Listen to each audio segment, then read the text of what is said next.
Ito yung gamit naming lambat, buddy. Nanggigilid kami sa bahura. Yung lambat na numero 5 media at 5. Ang bagong kabit na lambat.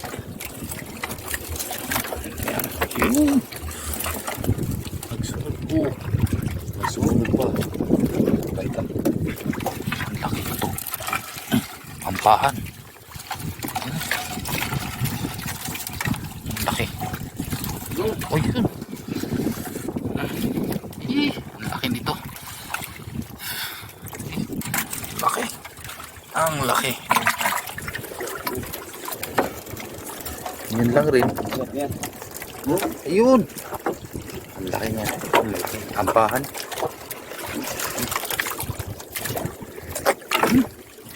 Dalawa ng ganito natin, no? Ano? Mga kalambat. Dalawang piraso na yung ganito nating isda. Ampahan. Ay.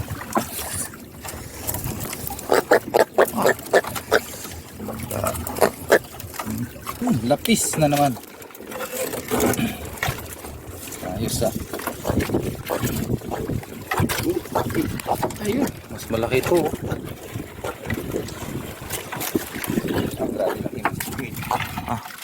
Diba ito 1 kilo, no?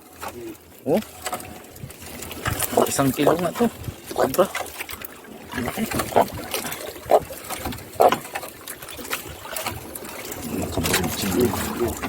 Ayun, sunod-sunod oh. Dalawang ampahan.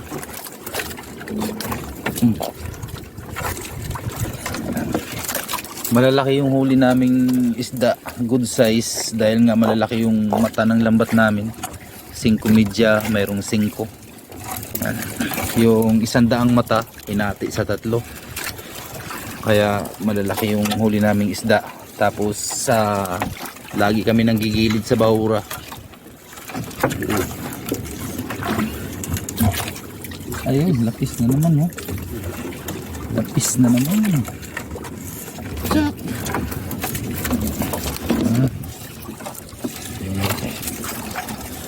Lapis.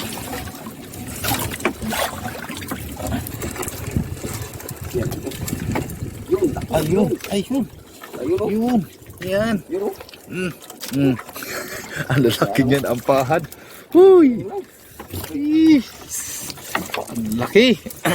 Oh, tingnan nyo, maganda talaga humuli yung yung lambat na 5 pag nasa gilid ng bahura. Ano, malaki talaga, good size. Ang hibla nito 0.5. Ito lahat yung huli namin, buddy. Mapupuno rin yung balde. Napakagandang isda. Oh,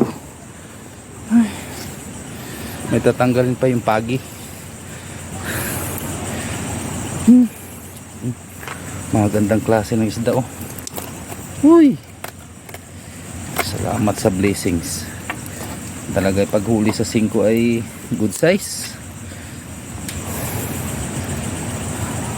Yan, Pao, maganda pang ulam yan, Pao. Pagkaganda. Aroy, puno pala yung planggana.